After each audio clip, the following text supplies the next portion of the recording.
Justice Aminuddin supreme court में आईनी bench के सरबराह होंगे। चीफ जस्टिस याहिया अफरीदी के ज़ेर सदारत जुडिशल कमीशन के इजलास में 7-5 से फैसला।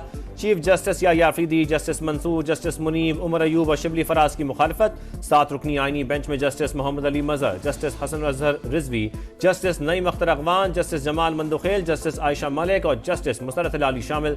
Justice Aminuddin practice and procedure committee के रुकन भी बन गए।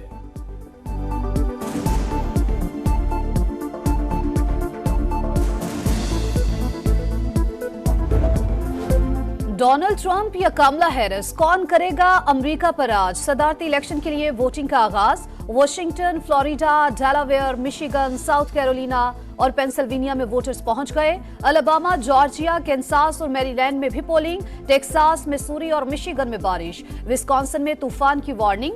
टर्नआउट कम होने का खदशा। 16.5 करोड़ वोटर्स हक के राय दही इस्तेमाल करेंगे। 7.5 करोड़ अर्ली पोलिंग में वोट डाल चुके।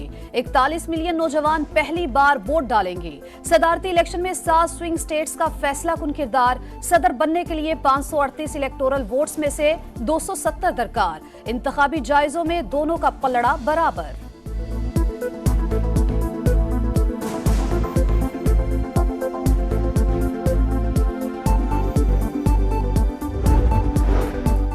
अमरीकी इलेक्शन भी फेक न्यूज से महफूज न रह सका। कमला हैरिस को 2 वोट डालने की वीडियो जाली निकली। सोशल मीडिया इन्फ्लुएंसर ने वीडियो पोस्ट की थी। रूसी एजेंट पर $100 देने का इल्जाम।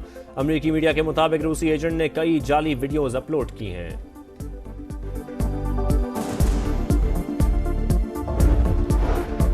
आज हम वोट देंगे, हम अपने मुल्क से मोहब्बत करते हैं, अमरीकी वादे पर यकीन रखते हैं, अपनी आवाज को ऐवानों तक पहुंचाएं। डेमोक्रेटिक सदारती उम्मीदवार कमला हैरिस का पोलिंग शुरू होते ही एक्स पर पैगाम। अवाम कमला को वोट देने निकलें। सदर जो बाइडेन का पैगाम, हम सब मिलकर अमरीका को दोबारा अजीम बनाएंगे। अब बाहर निकलकर वोट देने का वक्त आ गया।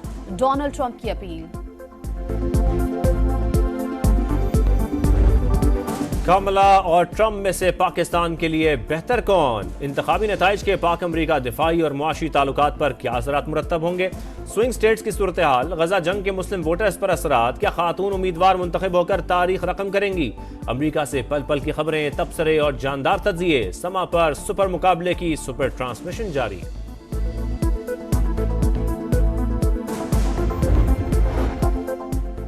छब्बीसवीं आईनी तरमीम के खिलाफ तमाम अपीलें इसी हफ्ते फुल कोर्ट में लगाई जाएं। चीफ जस्टिस याहिया अफरीदी के नाम जस्टिस मंसूर अली शाह और जस्टिस मुनीब अख्तर का एक और खत। मतन के मुताबिक 26वीं आईनी तरमीम के खिलाफ दरखास्तों का मामला बड़ा अहम और फौरी नोयत का है। 31 अक्टूबर की कमेटी मीटिंग में आईनी तरमीम का केस फुल कोर्ट में लगाने का फैसला किया गया। ये तय किया गया कि केस 4 नवंबर को फुल कोर्ट सुनेगा।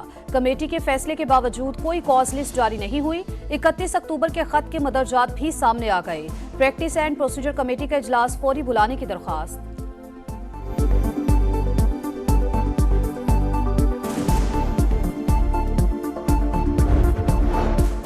हुकूमत की जानिब से मुशावरत और वादे पूरे न करने पर बिलावल भुट्टो के तहफ़्फ़ुज़ात। जुडिशल कमीशन से अपना नाम बतौर एहतजाज वापस लिया। ज़राए का दावा, हुकूमत के साथ मुस्तकबिल का फैसला पार्टी की सेंट्रल एग्जीक्यूटिव कमेटी करेगी। चेयरमैन पीपल्स पार्टी वतन वापसी पर इजलास बुलाएंगे।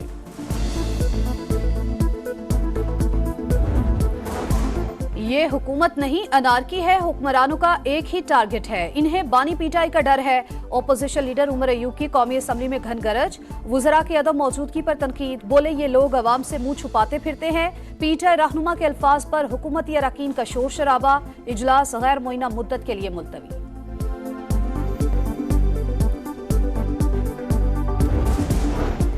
पावर सेक्टर के लिए अच्छी खबर है, विंटर पैकेज ला रहे हैं। शरह सूद में कमी से मईशत में बेहतरी आएगी। वज़ीर आज़म शहबाज शरीफ का वफाकी काबीना इजलास से खिताब। कहा कर्जों की मालियत में 1300 अरब की गैर मामूली कमी होगी। पाकिस्तानी वफ़द सऊदी अरब रवाना हो गया। आज़रबाईजान ने $2 अरब के MOUs पर आगे बढ़ने का पैगाम दिया है।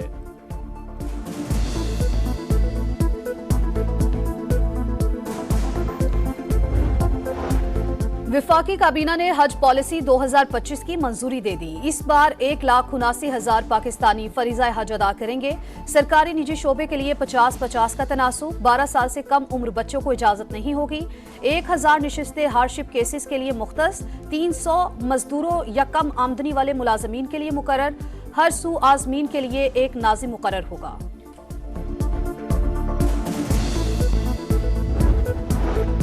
तैयारों की घन गरज, डिफेंस सिस्टम और हाईटेक आलात की महारत। पाकिस्तान और चीन की इंडस्ट्रियल फजाई मशकें खत्म। पाक फजाइया और चीन की पीपल्स लिबरेशन एयरफोर्स की शिरकत। पाकिस्तान की JF-17 तैयारों ने भी मशक में हिस्सा लिया। अस्करी तर्जुमान के मुताबिक मशकें मुश्तरका ऑपरेशनल तैयारी का सबूत हैं।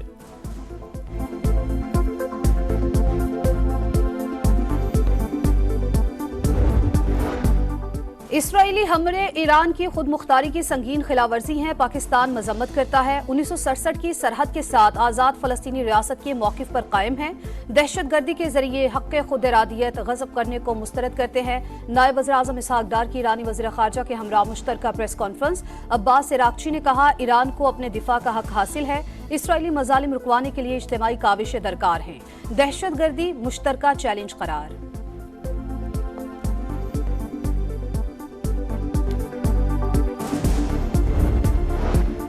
गजा में इसराइली दरिंदगी की इंतहा। कमाल उद्वान अस्पताल पर दूसरे रोज भी बमबारी। नौज़ायदा बच्चों, मेडिकल स्टाफ और मरीज निशाना। दीर अल बला में पनाह गुज़ीन कैंप पर बमबारी। 6 फ़लस्तीनी शहीद। मगरबी किनारे में छापे, 2 अफराद की जान ले ली। शिमाली गजा में खुराक, पानी और दवाओं की शदीद किल्लत। मलेशिया का अक़वाम मुत्तहिदा में इसराइली रुकनीत मनसूख करने की करारदाद लाने का ऐलान। सऊदी फौज के लबनान में भी फ़ज़ाई हमले, 16 शहरी शहीद, 90 जख्मी हो गए।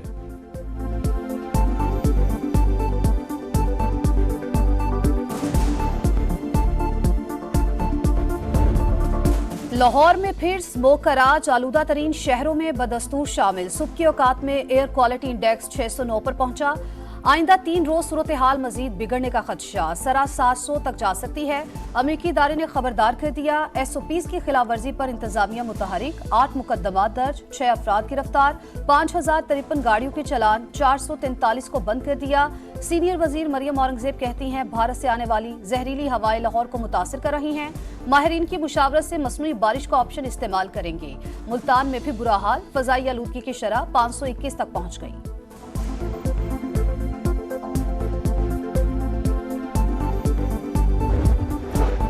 मालाखंड के इलाके बटखेला में रास्ते के तनाज़े पर गोलियां चल गईं। हमसायों की लड़ाई में 5 अफराद जान से गए, 2 शदीद जख्मी, मुल्ज़िमान फरार।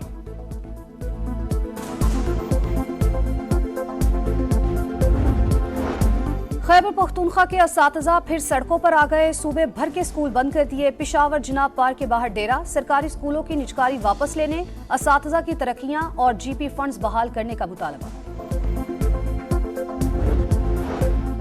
के इलेक्ट्रिक सार्फिन के लिए बिजली 40 पैसे महंगी। इजाफा अगस्त की माहाना फ्यूल एडजस्टमेंट कीमत में किया गया।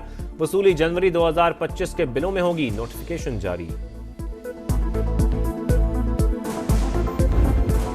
कैंगरूज के खिलाफ दूसरे वनडे के लिए शाहीनों के एडिलेड में डेरे। खिलाड़ी कल प्रैक्टिस करेंगे। पाक ऑस्ट्रेलिया सीरीज का दूसरा मैच 8 नवंबर को शेड्यूल।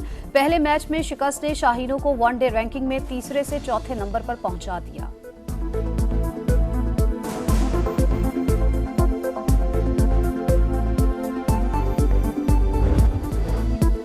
पाकिस्तान के Mohammad Asif world snooker championship के सेमीफाइनल में पहुंच गए। क्वार्टर फाइनल में UAE के मोहम्मद शहाब को हराया। बेस्ट ऑफ 7 मैच में 4-1 से कामयाबी हासिल की।